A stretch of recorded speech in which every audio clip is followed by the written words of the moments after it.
اب میں آپ کو ذرا اس جو انسانوں میں سے انسان دشمنی کا جن کا سب سے بڑا رول ہے، میں ان کی 2000 سالہ تاریخ کا آپ کے سامنے نقشہ رکھنا چاہتا ہوں۔ ان 1400 سال کا تو میں نے صرف 4 آپ کو پوائنٹس بتائے۔ موسیٰ سے عیسیٰ تک 1400 برس علیہم الصلاۃ والسلام، 2 مرتبہ عروج، 2 مرتبہ زوال، اشیریوں کے ہاتھوں پٹوائی، بابلیوں کے ہاتھوں پٹانا، گریکس کے ہاتھوں مرمت، رومنس کے ہاتھوں مرمت۔ یہ جو 2000 سال ہیں، کیونکہ اب تو ظاہر بات ہے 21ویں صدی شروع ہو گئی، 20 صدیاں حضرت مسیح کو پوری ہو گئیں۔ پہلی بات نوٹ کیجئے، حضرت مسیح کی پیدائش ہے سن 1 قبل مسیح۔ یہ نقطہ آپ نے کبھی سنا ہے یا نہیں؟ جب ملینیم کا سلسلہ شروع ہوا تھا پچھلے سال، تو میں نے بیان کر دیا تھا کہ ایک عجیب حساب کے اندر انہوں نے غلطی کی ہوئی ہے۔ حضرت مسیح کی پیدائش ہوئی 25 دسمبر کو، سن انہوں نے شروع کر دیا، جو اس کے بعد جنوری آئی تو پہلا سال شروع ہو گیا۔ اگر جنوری سے پہلا سال شروع ہوا تو یہ 6 دن جو ہیں تو اس کے پچھلے سال میں تھے، لہذا کہا جائے گا کہ Jesus Christ was born 1 year before Christ, BC۔ تو 1 قبل مسیح میں حضرت مسیح کی پیدائش ہوئی۔ یہ آخری اسرائیلی نبی اور رسول۔ یہودی علماء کی مخالفت، دشمنی، سولی پر چڑھوا دینا میں بیان کر چکا ہوں۔ سن 33 عیسوی میں، جبکہ حضرت مسیح کی عمر 33 برس تھی، اللہ تعالیٰ نے انہیں زندہ آسمان پر اٹھا لیا، لیکن یہودیوں نے اپنے خیال کے مطابق انہیں سولی پر چڑھوا دیا، ان کی موت واقع ہو گئی۔ اگرچہ اس کے بعد یہ اختلاف ہے ان میں، یہودی کہتے ہیں وہ سولی پر چڑھ گیا، ختم ہوا، مر گیا۔ عیسائی کہتے ہیں نہیں، انتقال ہوا ہے مسیح کا صلیب پر، لیکن پھر وہ دوبارہ زندہ ہو گئے ہیں۔ ان کی لاش ایک غار میں رکھ دی گئی تھی، وہاں ریزریکشن ہو گیا، ان کا باعث بعد الموت وہیں ہو گیا، اور پھر انہیں اللہ نے زندہ آسمان پر اٹھا لیا۔ تو ہمارے اور عیسائیوں کے درمیان نوٹ کر لیجئے، یہ چیز مشترک ہے کہ حضرت مسیح آسمان پر زندہ اٹھائے گئے۔ فرق کیا ہے؟ وہ سمجھتے ہیں کہ سولی دیے گئے، سولی پر مرے، پھر زندہ ہوئے، پھر گئے۔ ہم سمجھتے ہیں کہ نہیں، وما صلبوہ وما قتلوہ، انہوں نے نہ صلیب دے سکے انہیں اور نہ انہیں قتل کر سکے، بل رفع اللہ الیہ، اللہ نے اٹھا لیا۔ پھر ہمارا اور یہ اس کا عیسائیوں کا ایک اور اتفاق ہے، سیکنڈ کمنگ آف جیسس، حضرت مسیح دوبارہ آئیں گے۔ یہ عیسائیوں کا بھی عقیدہ ہے اور ہمارا بھی۔ بہرحال تو جیسا کہ میں نے عرض کیا کہ اس وقت یہ عذاب استیصال، عذاب اکبر کے مستحق ہو چکے تھے، لیکن اللہ نے ان کی مدت دراز کی ہے۔ لیکن ان پر دنیاوی عذاب کا ایک کوڑا جو ہے اللہ تعالیٰ کی طرف سے اسی وقت برسا، دنیاوی عذاب دنیا میں رہتے ہوئے، ختم نہیں کیا۔ 37 برس بعد، حضرت مسیح کے رفع سماوی کے 37 برس بعد، سن 70 میں یہودیوں نے بغاوت کی رومیوں کے خلاف۔ رومی ٹائٹس جنرل تھا ایک، اس نے پھر جو حملہ کیا ہے، 1,33,000 یہودی ایک دن میں قتل کیا یروشلم میں، اور ہیکل سلیمانی گرا دیا۔ وہ ہیکل پہلے بھی گرا تھا، پہلے 1400 سال کے دوران میں بھی نبوکڈنیزر نے گرایا تھا، لیکن پھر اس کے 150 سال بعد انہوں نے دوبارہ بنا لیا تھا، اس لیے وہ اسے سیکنڈ ٹیمپل کہتے ہیں۔ پہلا ٹیمپل جو حضرت سلیمان نے بنایا تھا، نبوکڈنیزر نے گرا دیا 587 قبل مسیح میں، پھر دوبارہ انہوں نے 150 سال کے بعد بنا لیا۔ وہ اس تاریخ کا حصہ ہے، میں نے جس کے بارے میں آپ کو تفصیل نہیں بتائی۔ اس میں یہ ہوا سن 70 میں وہ گرا دیا گیا، وہ آج تک گرا پڑا ہوا ہے۔ نمبر 2، یہ کہہ دیا گیا کہ یہودیوں اس ارض فلسطین سے نکل جاؤ، تم یہاں نہیں رہ سکتے اب۔ لہذا جس کا جہاں سینگ سمایا چلا گیا، یورپ میں چلے گئے، ایشیا میں آ گئے، عرب میں آ گئے، یہ 3 قبیلے جو رات بھی میں نے عرض کیا تھا، بنو قینقاع، بنو نذیر اور بنو قریظہ، یہ وہاں سے آ کے مدینے میں آباد ہو گئے۔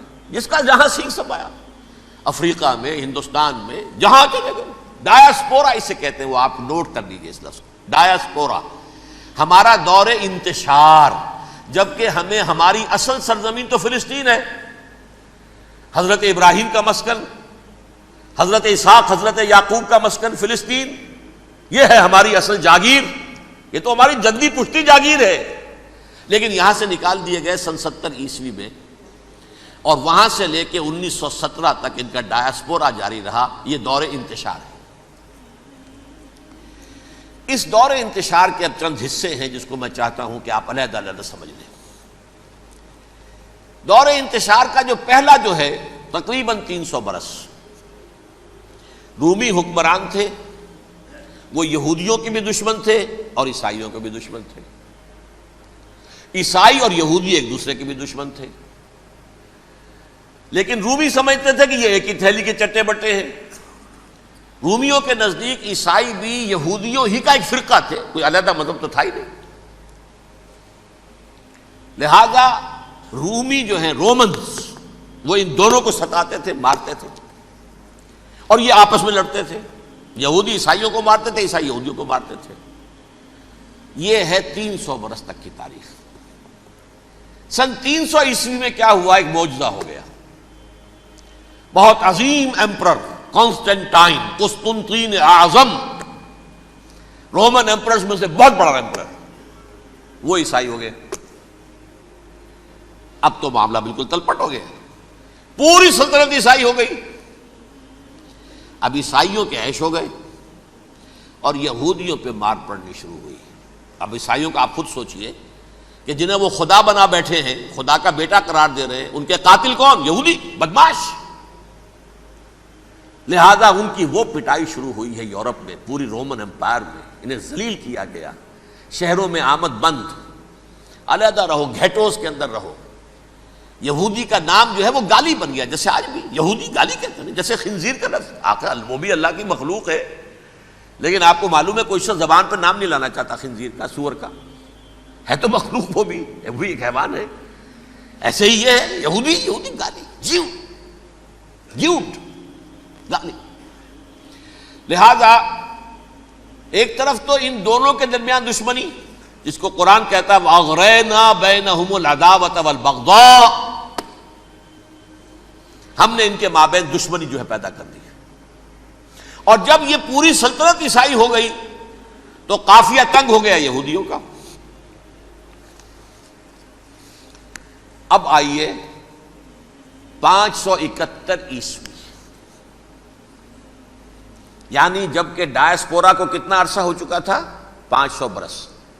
سن 70 سے شروع ہوا ڈایاسپورا، جب ٹائٹس نے گرایا ہے ہیکل کو اور نکال باہر کیا انہیں فلسطین سے، بھاگ جاؤ، یہاں ایک یہودی بھی نہیں رہے گا، فلسطین سے نکال دیے گئے۔ اس کے پورے 500 برس بعد سن 571 عیسوی میں حضور کی پیدائش ہوئی، ولادت باسعادت محمد الرسول اللہ صلی اللہ علیہ وسلم۔ 610 میں آپ پر وحی کا آغاز ہوا، لیکن حضور کے ساتھ ان کا معاملہ کیا رہا؟ اول تو جب کہ حضور ابھی مکے ہی میں تھے، یہودیوں نے ریشہ دوانیاں شروع کر دی حضور کے خلاف۔ قریش مکہ کو سکھاتے تھے، پڑھاتے تھے، ان سے یہ پوچھو، ان سے یہ پوچھو، انہیں اس طرح تنگ کرو، ان سے یہ امتحان لو، یہ آپ کے علم میں ہے۔ سورہ بنی اسرائیل میں، سورہ کہف میں وہ سوالات، جو امتحانی سوالات آئے تھے، ذوالقرنین کون تھا، اصحاب کہف کون تھے، تم رسول بنے پھرتے ہو تو بتاؤ، اور یہ روح کی حقیقت کیا بتاؤ، یہ ساری ریشہ دوانیاں کر رہے تھے بیٹھے ہوئے، ابھی وہیں پر، حضور ابھی پہنچے بھی نہیں۔ ہجرت فرما کر حضور تشریف لے آئے تو حضور نے، جسے ماسٹر سٹروک کہا جائے گا، یعنی اسٹیٹس مین شپ کا ماسٹر سٹروک، آپ نے مدینے میں آتے یہودیوں کے ساتھ پیکٹ کر دیا، جوائنٹ ڈیفنس پیکٹ آف مدینہ، کہ اگر مکے والے ہم پر حملہ کریں گے تو ہم مل جل کر ایک قوم کی حیثیت سے مقابلہ کریں گے۔ یہ میثاق مدینہ کہلاتا ہے، جس کے بہت غلط معنی پہنائے جا رہے ہیں آج کل۔ بہرحال میں موضوع میرا چونکہ یہ نہیں، میں ادھر نہیں جاؤں گا، لیکن ہوا کیا؟ ہر مرتبہ یہ خیانت کے مرتکب ہوئے، ان نے جو عہد کیے تھے ان سے پھرے، اندر ہی اندر سازش، ریشہ دوانی، حضور کی بدترین دشمنی۔ سورہ نساء کی آیت نمبر 12 میں 14 میں 13 میں فرمایا ہے لا تزال تطلع علی خائنۃ منہم، اے نبی ہمیشہ آپ کے علم میں ان کی طرف سے خیانتیں، بددیانتیاں آتی رہیں گی. اور بار بار وہ مسلسل جنگ کی آگ بھڑکاتے تھے. قریش کو دعوت دیتے، آؤ آؤ آؤ ہم اندر سے بغاوت کر دیں گے، تم آؤ تو صحیح، ختم کریں محمد کو اور اہل ایمان کو صلی اللہ علیہ وسلم ورضی اللہ تعالی عنہم اجمعین. لیکن پھر جب وہ آتے تھے تو یہ دبک جاتے تھے، ان میں ہمت نہیں تھی، میدان کے مرد نہیں رہے تھے. یہ سورہ حشر میں ان کا نقشہ کھینچا گیا ہے. کھلے میدان میں مقابلے کی اس کے اندر صلاحیت ہی نہیں ہے. یہ تو فصیلوں کے پیچھے سے، جیسے عورتیں کہیں دیہات میں لڑائی ہوتی ہے تو مرد جو ہے گلیوں میں لڑتے ہیں، عورتیں اوپر سے پتھر پھینکتی ہیں، بس وہ کام یہ کر سکتے تھے. من ورائے جدر، فصیلوں کے پیچھے سے، جنگ میں میدان میں نہیں آ سکتے. بہرحال قرآن مجید میں ہے یہ سورہ مائدہ کی آیت نمبر 64، کلما اوقدوا نارا للحرب اطفاها اللہ. اکثر و بیشتر مواقع پر تو یہ جب آگ بھڑکاتے تھے جنگ کی، اللہ اسے بجھا دیتا تھا. لیکن بہرحال اس کے باوجود جنگیں ہوئی، غزوہ بدر، غزوہ احد ہوئی کہ نہیں؟ یہ ساری اصل شرارت ہوئی.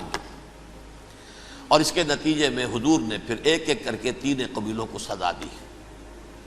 غزوہ بدر کے فوراً بعد بنو قینقاع نکالے گئے مدینے سے، غزوہ احد کے فوراً بعد بنو نذیر نکالے گئے، اور غزوہ احزاب کے بعد بنو قریظہ نکال دیے گئے.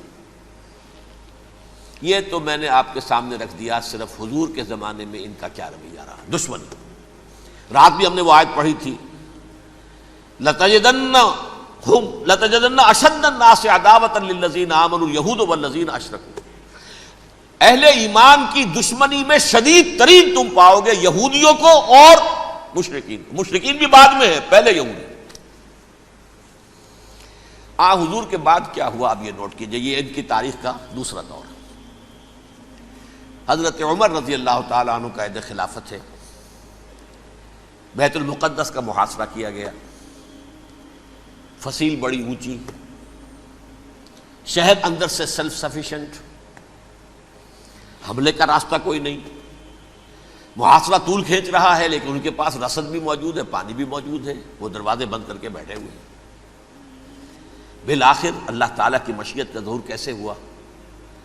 ان کے کچھ علماء آئے فصیل پر، کہا دیکھو مسلمانوں، تم قیامت تک بھی یہاں پڑے رہو گے محاصرہ کر کے، ہمارا یہ شہر فتح نہیں ہوگا.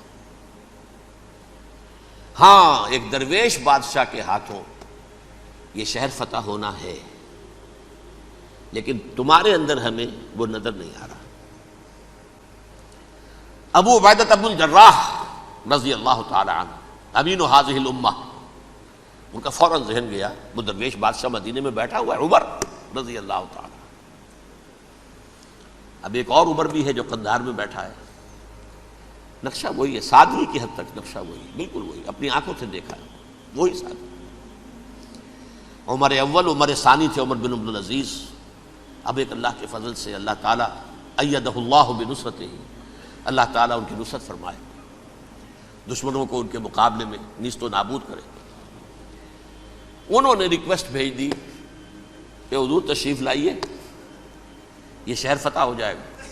وہ ہے سفر تاریخی، اتنا طویل سفر، تقریباً 700 میل، ایک اونٹ، ایک خادم، ایک منزل پہ امیر المومنین اوپر بیٹھے، خادم آگے چل رہا ہے، اگلی منزل پہ خادم اوپر بیٹھا ہے، امیر المومنین آگے جا رہے ہیں. اور جب پہنچے ہیں تو وہ باری تھی خادم کی. انہوں نے ہاتھ جوڑ دیا، حضور خدا کے لیے تم کیا کہیں گے لوگ، وہ میرا برا حال کر دیں گے، تمہیں شرم نہیں آئی؟ امیر المومنین پیدل آگے چل رہے ہیں نکیل پکڑ کر، اور تم بیٹھے ہو اوپر براجمان ہو. حضرت عمر فرمایا الدور دورک، نہیں باری تمہاری ہے، بیٹھ. اس حال میں پہنچے ہیں.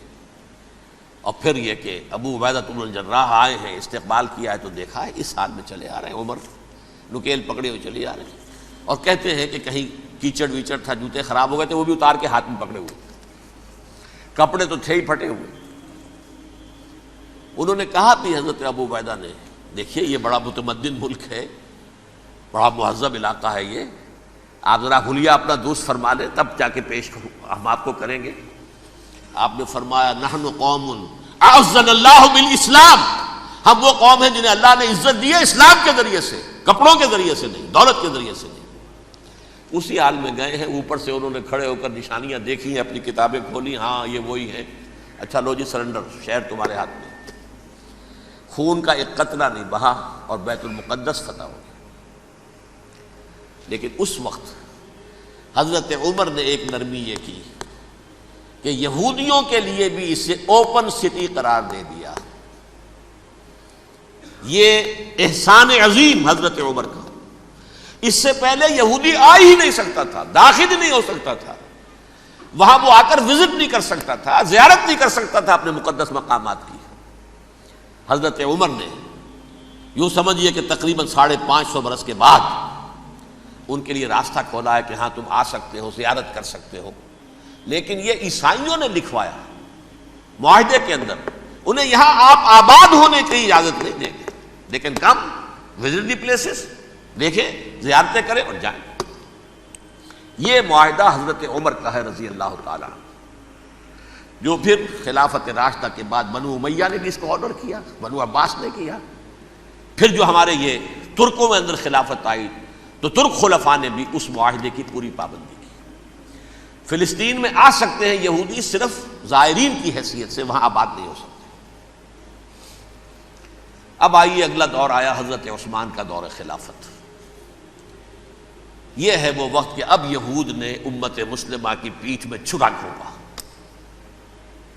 وہ کیسے؟ ایک یہودی عبداللہ ابن سبا اسلام کا لبادہ اوڑھ کر آ گیا، معاشرے کا جائزہ لے لیا، ان میں بنو ہاشم اور بنو امیہ میں جو پرانی کشاکش تھی اس کے کچھ نہ کچھ جراثیم باقی ہیں، اگر ان کو ذرا بھڑکا دے تو مسلمانوں میں انتشار پیدا ہو جائے۔ کہا یہ عثمان کون ہے؟ یہ تو بنو امیہ میں سے ہے، یہ حق تو بنو ہاشم کا ہے، خلافت ان کے پاس ہونی چاہیے، محمد کے تو رشتہ دار وہ ہے صلی اللہ علیہ وسلم۔ عوام الناس کے اندر بات پھیلنی شروع ہوئی، پھر ایک بڑی سازش کے انداز میں حضرت عثمان کے خلاف پروپیگنڈا، حضرت عثمان کے جو عاملین تھے، گورنر تھے، ان کے خلاف پروپیگنڈا، اور ایسی ہوشیاری کرتے تھے کہ کوفے میں کوفے کے حاکم کے خلاف کچھ نہیں کہنا، اجی مصر میں یہ ہو رہا ہے، اجی شام میں یہ ہو رہا ہے، اجی یہ جو عثمان ہے وہ یہ کر رہا ہے، یہ ظلم ہو رہا ہے، یہ لوٹ مار ہو رہی ہے، یہ خیانتیں ہو رہی ہیں۔ اب نہ تو اس زمانے میں مینز آف کمیونیکیشن، کیسے تصدیق کریں؟ افواہیں تو آپ آج کراچی کے اندر شروع ہو جائے تو پتہ نہیں چل سکتا کسی کو کہ کیا اس میں صداقت ہے کیا جھوٹ ہے، اور بری بات جو ہے فطرت انسانی کی کمزوری ہے وہ فوراً قبول کرتا ہے، کسی کے بارے میں اچھی بات ماننے کو تیار نہیں ہوتا لیکن بری بات تو فوراً تیار۔ بہرحال یہ فتنہ انہوں نے اٹھایا، حضرت علی کی الوہیت کا فتنہ اٹھایا، حضرت عثمان کے خلاف الفتنۃ الکبریٰ برپا کیا، حضرت عثمان شہید ہوئے۔ اس کے بعد 5 برس تک مسلمان ایک دوسرے کی گردنیں کاٹتے رہے، باہمی خانہ جنگی ہوئی، امت کو وہ زخم لگایا ہے جو آج تک جس سے خون رس رہا ہے۔ یہ شیعان عثمان اور شیعان علی تھے جو بعد میں پھر سنی اور شیعہ ہو اور آج تک ہے۔ فتنہ کس نے جگایا؟ ایک عبداللہ ابن سبا یہودی اور اس کے کارندے، شیطان کا ایجنٹ، اور انسانوں میں سے بھی اس کے جو بھی حواریین تھے اور شیطانوں کے اندر سے بھی تھے، انہوں نے بھی اس آگ کو بھڑکایا۔ یہ آپ سوچ لیجئے کہ یہ کس نے وہ زخم لگایا؟ یہودی۔ اگلا دور آیا، خلافت راشدہ ختم ہوئی، بنو امیہ کا بھی دور کافی گزر گیا۔ طارق ابن زیاد 712 عیسوی میں حملہ کرتے ہیں اسپین پر۔ اسپین اس وقت عیسائیت کا بہت بڑا گڑھ، بڑے کٹر ترین عیسائی جو ہے وہ اسپین میں تھے، لہذا یہودیوں کی وہاں بہت پٹائی ہوتی تھی، بہت پٹائی ہوتی ہے، میں بتا چکا ہوں، دشمنی تھی ان کی تو چلی آ رہی تھی عیسائیوں کے ہاتھوں یہودیوں کی، وہ تو سن 300 عیسوی سے ایمپرر کانسٹنٹائن کے بعد سے شروع ہو گئی تھی۔ اس حوالے سے یہودیوں نے اس وقت چالاکی یہ برتی، کچھ راستے واسطے بتائے، کچھ مدد کی طارق ابن زیاد کی۔ طارق ابن زیاد نے انہیں اپنا محسن سمجھا، ہسپانیہ فتح ہو گیا تو یہودی چونکہ محسنین کی فہرست میں آ چکے تھے، انہیں بہت اقتدار نصیب ہوا، بڑی سپورٹ مسلمانوں نے دی۔ ان کے بڑے بڑے علماء جو ہیں اسی دور کے اندر پیدا ہوئے، بڑے بڑے تھنکرز ان کے اسی دور میں پیدا ہوئے۔ بن گوریون جو کہ ایک وزیر اعظم تھا اسرائیل کا، اس نے یہ لکھا ہے اپنی کتاب میں، Muslim Spain was the golden era of our diaspora. وہ ڈائسپورا جو 70 عیسوی سے شروع ہوا تھا اور 1917 عیسوی تک جاری رہا ہے، اس میں سے گولڈن ایرا ہمارا جو تھا وہ مسلم اسپین تھا. ہسپانیہ میں بیٹھ کر ہم نے عیش کیے. لیکن وہاں سے انہوں نے اور جو کچھ کیا، یہ تو داستان کے بہت سے گوشے ہیں، لیکن میں جس اسٹریٹ لائن میں چل رہا ہوں اس کے اعتبار سے ایک بات سمجھ لیجیے. وہاں بیٹھ کر انہوں نے اب عیسائیت کی پیٹھ میں چھرا گھونپا، پروٹیسٹنٹ مذہب پیدا کیا، تقسیم کر دیا. جیسے شیعہ سنی کی تقسیم، عبداللہ ابن سبا، رومن کیتھولک اور پروٹیسٹنٹ کی تقسیم، یہودی علماء. ہوتا کیا تھا؟ ہسپانیہ کی یونیورسٹیاں ہیں، کارڈووا میں ہے، ٹولیڈو میں ہے، گریناڈا میں ہے، غرناطہ، قرطبہ، تولیتلا، اور وہاں آتے تھے لوگ.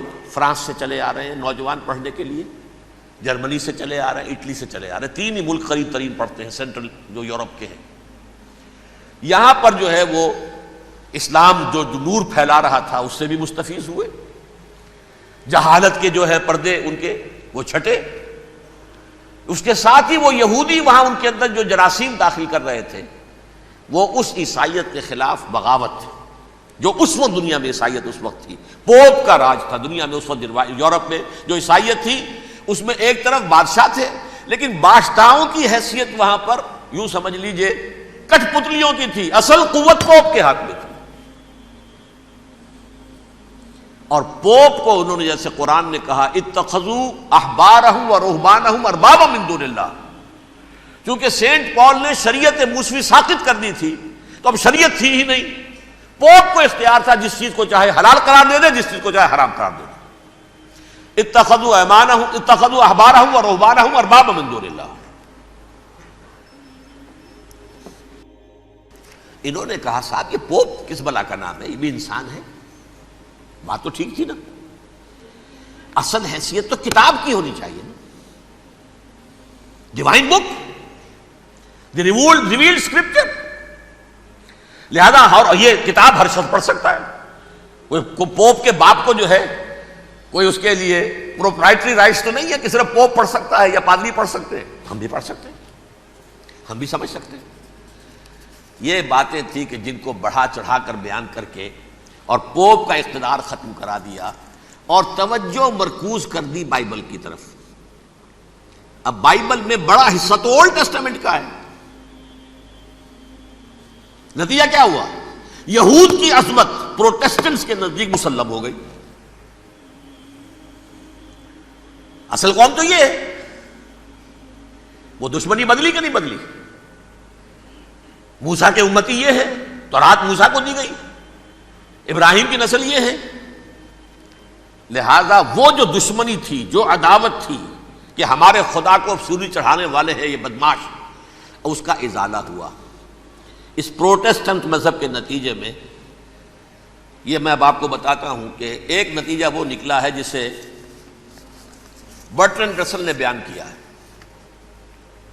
اس کی کتاب ہے ان پریز آف آئیڈلنس، صفحہ 108. وہ لکھتا ہے the Christians retaining the Judaic belief in special revelation added to it the Roman desire for worldwide domination and the Greek taste for metaphysical subtleties. The combination produced the most fiercely persecuting religion that the world has yet known. یہ 3 چیزیں آ کر عیسائیت میں مل گئی. ایک تو جب یہ اولڈ ٹیسٹمنٹ جو ہے وہ ان کے ہاتھ میں آ گئی، اور اس کے میں کچھ آپ کو بتا دیتا ہوں کہ اولڈ ٹیسٹمنٹ کی تعلیمات، کیونکہ یہ اولڈ ٹیسٹمنٹ جو ہے یہ محرف تھی. اصل تورات تو گم ہو گئی تھی 587 قبل مسیح میں، جب پہلی مرتبہ ہیکل جو ہے تباہ ہوا ہے، اس وقت ختم ہو گئی تھی. اس کے کوئی 150 سال کے بعد انہوں نے یادداشتوں سے مرتب کر کے لکھی ہے. اب اس میں ان کے اپنے خیالات، اپنے امانی، اپنی توجیحات وہ شامل ہو گئی. لہذا آپ ذرا میں آپ کو حوالے دیتا ہوں. اس کتاب کے اندر مظالم کی جو تعلیم دی گئی ہے، اہل کتاب نے اپنے مظالم قتل عام کے جواز کے لیے تورات میں تبدیلیاں کی اور پیغمبروں پر دہشت ناکی اور بدترین حرام کاری کے الزامات لگائے. سنیے، پہلا حوالہ ہے یہ گنتی باب 31 آیات 17-18. اس لیے ان بچوں میں جتنے لڑکے ہیں سب کو مار ڈالو، اور جتنی عورتیں مرد کا منہ دیکھ چکی ہیں ان کو بھی قتل کر ڈالو، لیکن ان لڑکیوں کو جو مرد سے واقف نہیں اور اچھوتی ہیں اپنے لیے زندہ رکھو. یہ کسی اللہ کی کتاب کا یہ جملہ ہو سکتا ہے؟ کسی ریویل بک کا؟ اور سنیے، یہ ہے استثناء ڈیٹرانومی باب 20 آیت 16-18. پر ان قوموں کے شہروں میں جن کو خداوند تیرا خدا میراث کے طور پر تجھ کو دیتا ہے، کسی ذی نفس کو جیتا نہ بچا رکھنا، جیسا خداوند تیرے خدا نے تجھ کو حکم دیا بالکل نیست کر دینا. مرد، عورتیں، بچے، بوڑھے سب ختم. یہ کتاب مقدس ہے. اور سنیے، سیموئیل باب 27 آیت نمبر 9. اور داؤد نے اس سرزمین کو تباہ کر ڈالا اور عورت مرد کسی کو جیتا نہ چھوڑا. نمبر 4، ان سب آباد شہروں کو ماں، عورتوں اور بچوں کے بالکل نابود کر ڈالا. کتاب استثناء باب 3 آیت 6. یہ ہے جو کہہ رہا ہے برٹرنڈ رسل، کرسچینٹی میں آ کر اب یہ تین چیزیں شامل ہو گئی. ایک تو یہ باربیرین یہ تعلیم جو ہے، اور یہ مذہب کے نام پہ تعلیم، یہ کتاب مقدس کی تعلیم. نمبر 2، رومنز کے اندر جو ایک تمنا تھی ورلڈ ڈومینیشن کی، وہ عیسائیت کے اندر آ گئی. اس لیے کہ پوری رومن امپائر جو ہے عیسائی ہو گئی، تو اسے وراثت کے اندر ورلڈ ڈومینیشن کی جو ایک تمنا تھی وہ مل گئی. اور پھر یہ کہ انہوں نے جو توہمات تھے یونانیوں کے، ان کو بھی اپنے ہاں مختلف شکلوں کے اندر جمع کر لیا. ان تین چیزوں کا the combination produced the most fiercely persecuting religion that the world has yet known. اس کے نتیجے میں دنیا میں تاریخ انسانیت کے اندر جو بدترین خونخوار ترین مذہب ہو سکتا ہے وہ شکل عیسائیت نے اختیار کی. اور اس کا مظہر عتم کیا تھا؟ نوٹ کیجئے، صلیبی جنگیں. ایک بات ٹائم ٹیبل کے اعتبار سے نوٹ کر لیجئے گا. فرسٹ ملینیم ختم ہوا، سیکنڈ شروع ہوا. ان کے 1000 سال ختم ہوئے تو 11ویں صدی میں سیکنڈ ملینیم شروع ہوا، تو پہلی صلیبی جنگیں ہوئی. لاکھوں مسلمان قتل کیے گئے. صرف یروشلم کے اندر اتنا خون بہایا ہے کہ خود ان کے ہسٹورینز لکھتے ہیں کہ جب ان صلیبیوں نے جب گھوڑوں کے ساتھ وہ چل رہے تھے گلیوں میں، تو ان کے گھوڑوں کے گھٹنوں تک خون کی ندی بہ رہی تھی. جہاں سے گزرے ختم کرتے چلے گئے، آبادیاں کی آبادیاں ختم کر دی. اگرچہ اس کروسیڈ میں گیہوں کے ساتھ گھن بھی پسا، یہودی بھی بہت مارے گئے. یہ فرانس سے، جرمنی سے جب یہ کروسیڈرز آ رہے تھے، 3000 میل کا سفر طے کر کے آئے تھے. سوچئے تو صحیح. اربن ثانی پوپ جو تھا، آگ لگا دی تھی اس نے پورے یورپ کے اندر. شرم سے ڈوب مرو، تمہارے مقدس علاقے مسلمانوں کے ہاتھ میں. انفیڈلز، یہ کافر، یہ مرتد، یہ ملحد. مسیح جہاں پیدا ہوا، مسیح کو جہاں سولی دی گئی، وہ کہاں ہے؟ ان کے ہاتھ میں. وہ آگ لگائی ہے، 3000 میل کا فاصلہ طے کر کے یہ قومیں آئی ہیں وہاں. اور جو تباہی مچائی ہے انہوں نے، تاریخ انسانی میں ایسی بربریت کی کوئی مثال. اور یہ ان کے اپنے ہسٹورینز لکھتے ہیں. شرم کے مارے ایسے محسوس ہوتا ہے جیسے ان کی گردنیں جھکی جا رہی ہیں. لکھتے ہیں